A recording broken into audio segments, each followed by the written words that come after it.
What's going on, guys? Justin with 1791. Thanks for watching.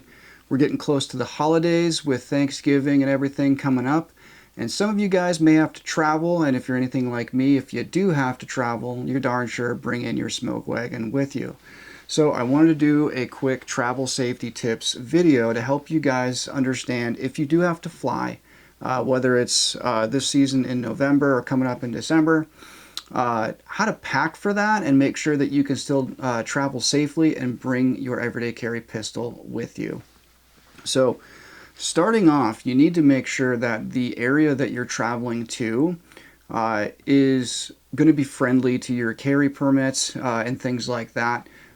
In previous videos, I've referenced USCCA's Concealed Carry Reciprocity Map on their website as a great resource for that.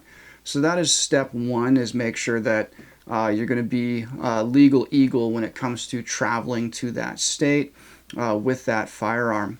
Something else that's very important to do is check in with the laws in the state that you're traveling to and make sure that that you understand their use of deadly force doctrine, you understand their local concealed carry laws and things like that.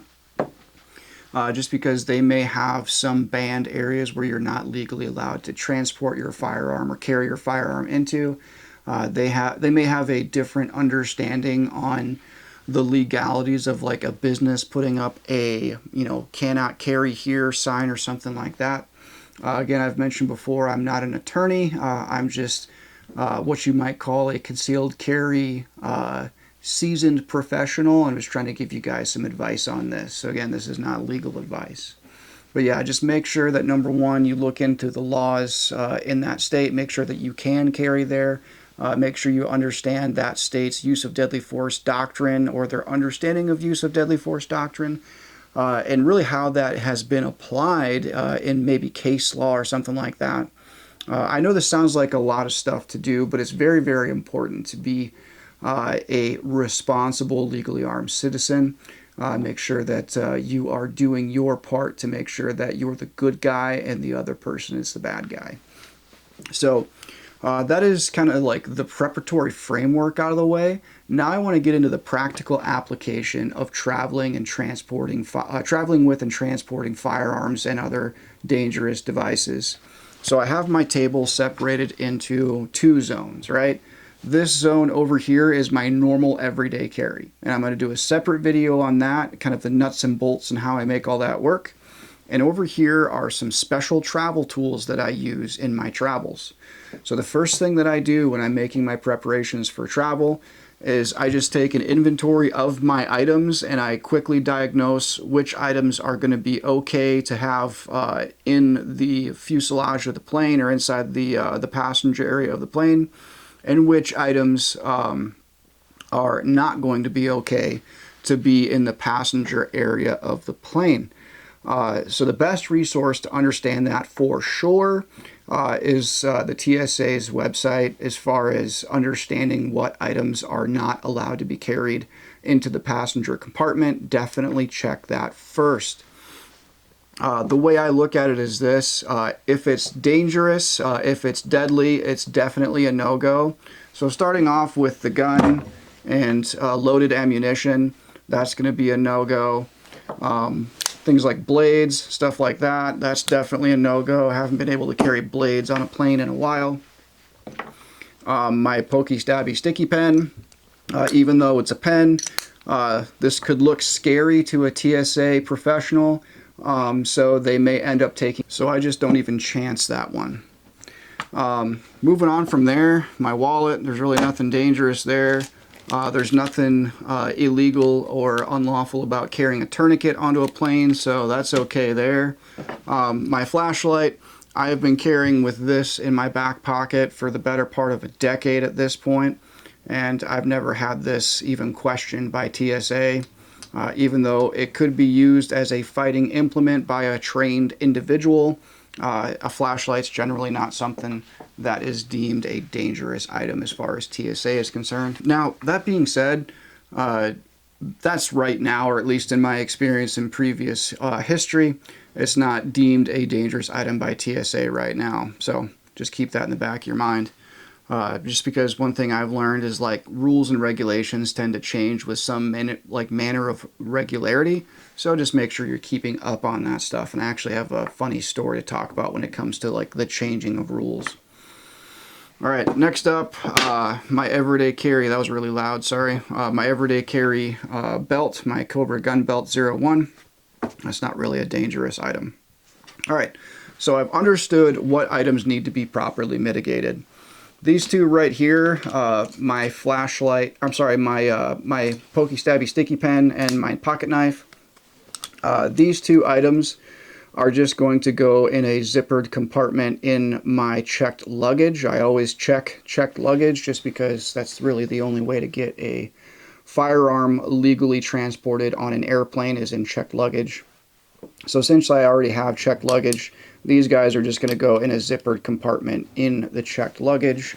So that is mitigated. Next up from there, as I have to deal with my gun.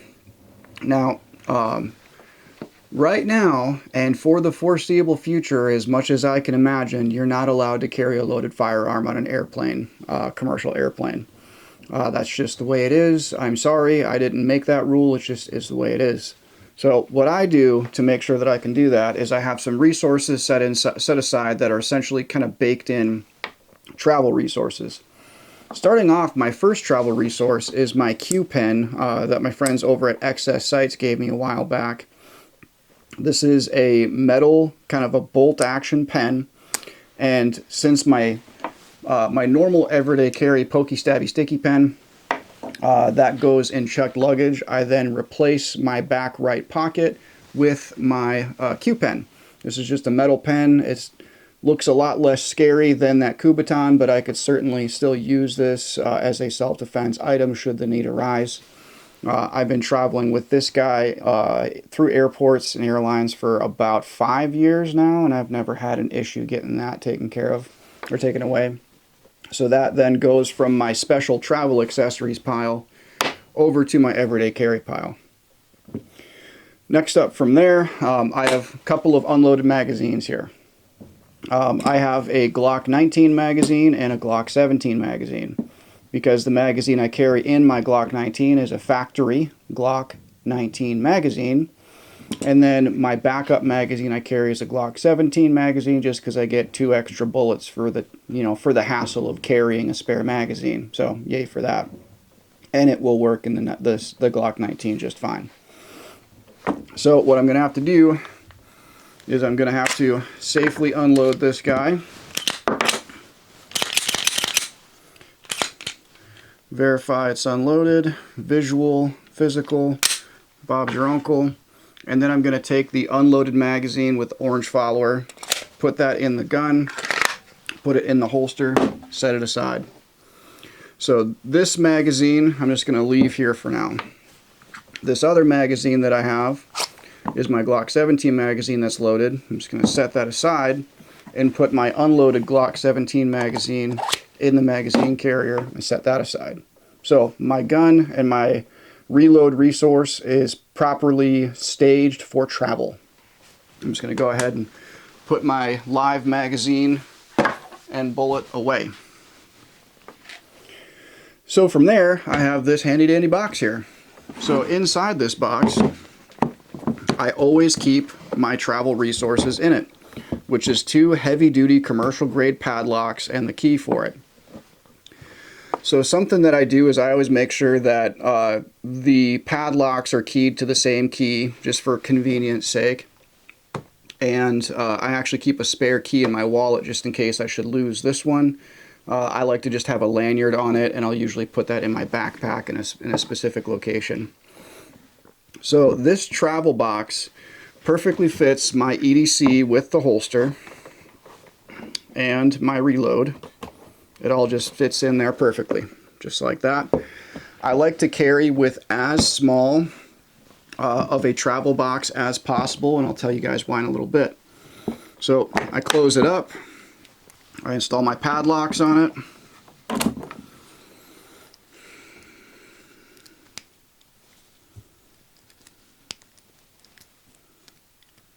Lock is being fussy now. There we go. Alright, put my other padlock on there. Alright, now my holster, my magazine, my gun, and my magazine carrier are all in one spot, protected and secure and controlled. So, why I do it this way is because what I do with this small case is I put it inside of my actual checked luggage with my clothes and my underwear and my, my toiletry bag and all that stuff. I put that inside of my suitcase for a few reasons. Number one, it attracts less attention while you're traveling because sometimes people steal guns that are being transported through the air travel system. That is a thing. Sometimes people's guns get stolen. It looks a lot less obvious when it's just a suitcase, right? It's not like an actual gun case. It's a lot more obvious to steal that thing, so that's why I like to put this inside of my checked luggage, which is just looks like anybody else's luggage, and it attracts a lot less eyeballs. So, as far as ammunition, there is a reason why I have a box of ammunition here. So this is a full box of 50 of federal duty grade. I think it's 147 grain plus P jacketed hollow points. It's the one that passed the FBI standard. That's the one that I like to use.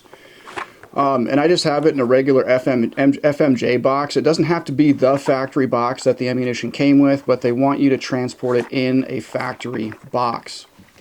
Now, there's a lot of theories behind this. My best guess and my best theory is that their thinking is if it's good enough to be transported, thousands and thousands of miles through the distribution network and eventually to a dealer and then put on a shelf, if that factory box is good enough to keep that ammunition safe during that travel, then it should be probably the best way to keep it safe for air travel as well.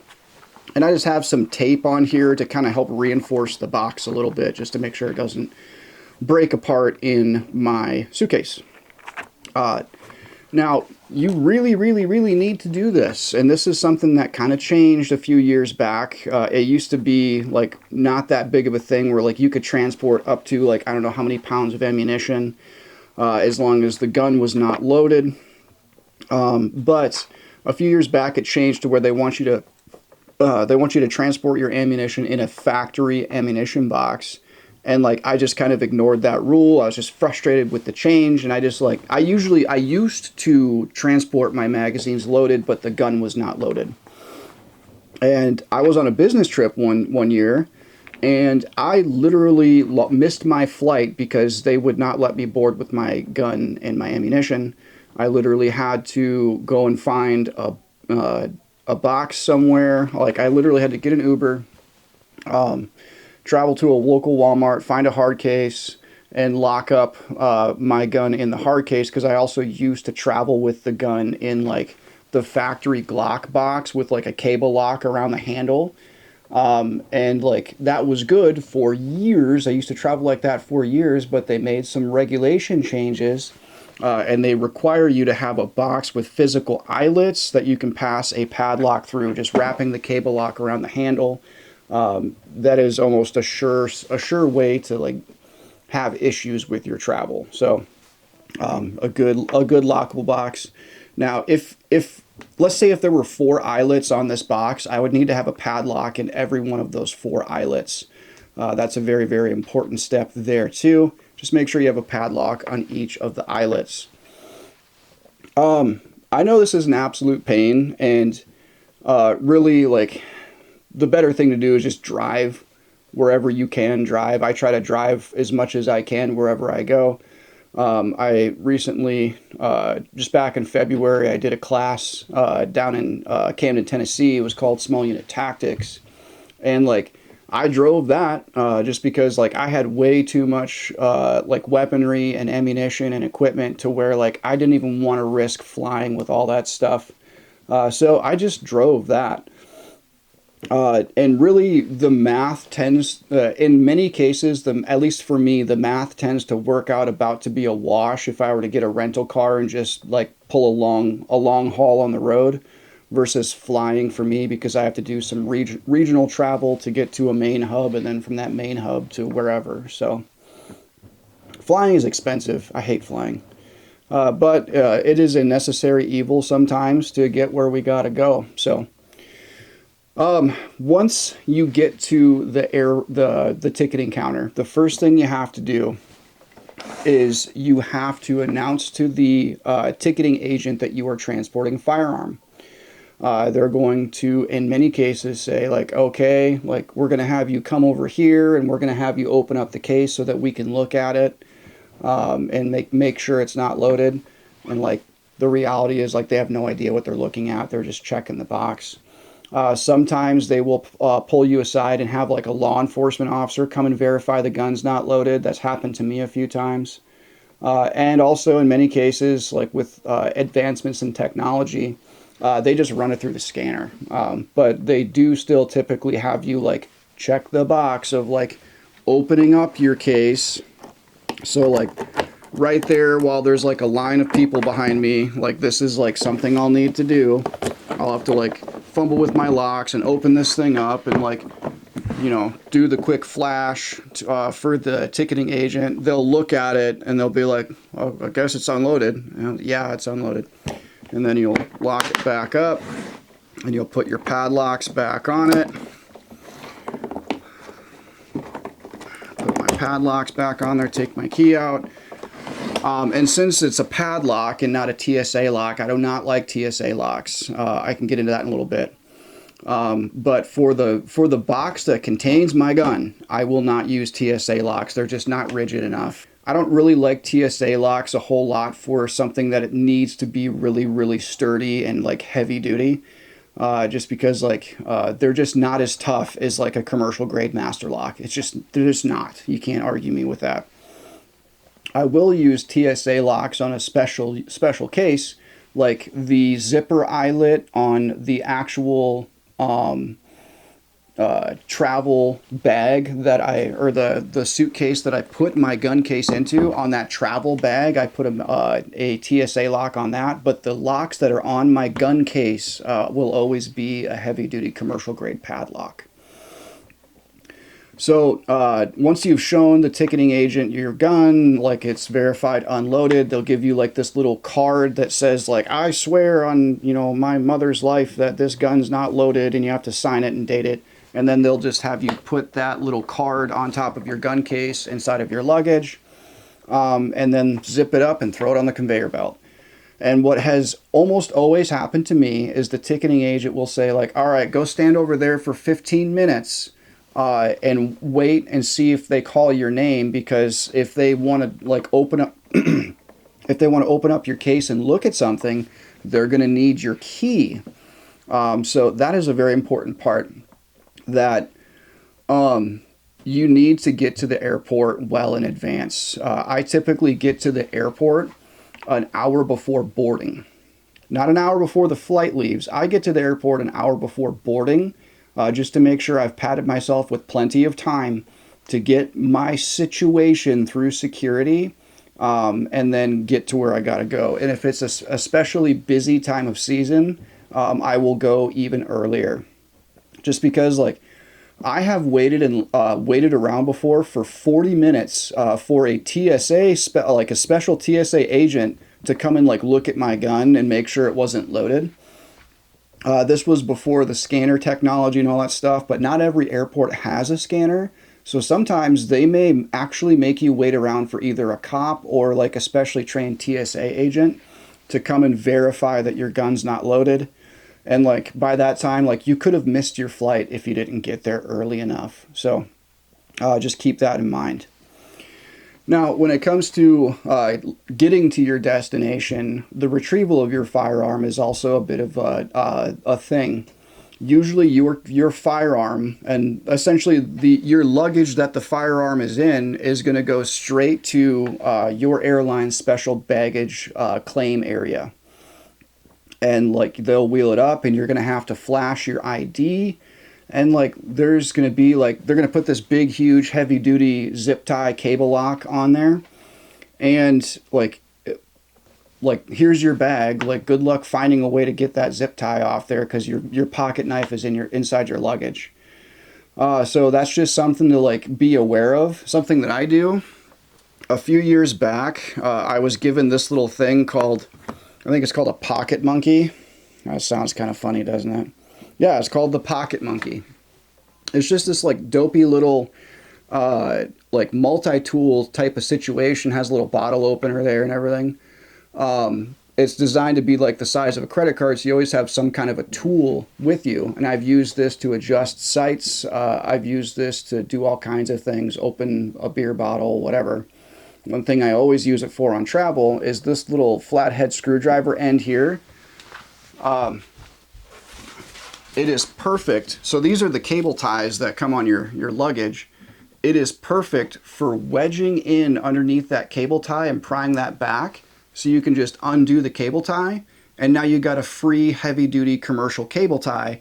And these things are expensive. I've got a whole wad of them over there, and I use them a lot. Sometimes I give them to my dad because he likes them.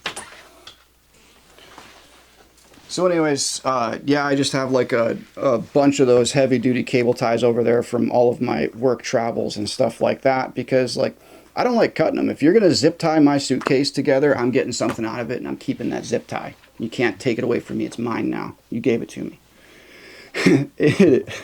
Anyways, that's how I feel about that. I get kind of grumpy about that stupid cable tie. You can always count on somebody else, some other idiot, to ruin it for the rest of us. That's just the way of the world, ladies and gentlemen. The way of the world. So once I've gotten my suitcase back and my gun is in there, generally I want to load that thing and make ready as quickly as possible.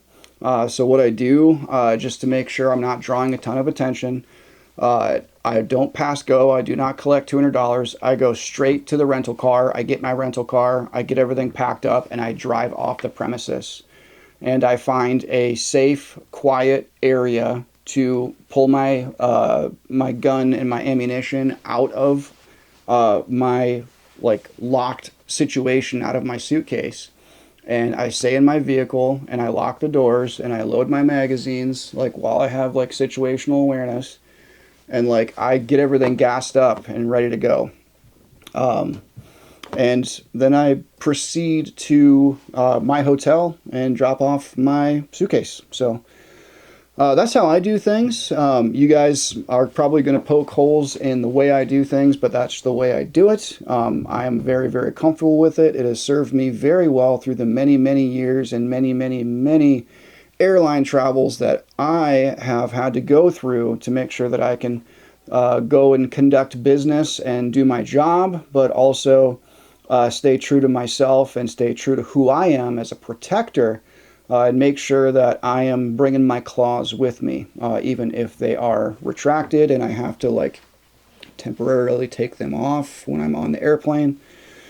But just the way of the world, guys. So anyways, yeah, that's all I got, guys. If you have any questions on travel and stuff like that, please leave it in the comments down below. Again, I'll give a caveat that I am not an attorney. This is not legal advice. This is just my interpretation of how to deal with the rigmarole of transporting a firearm on an airplane. So this is Justin with 1791. Thanks for watching. Like, comment, subscribe. And remember, train hard and carry your gun.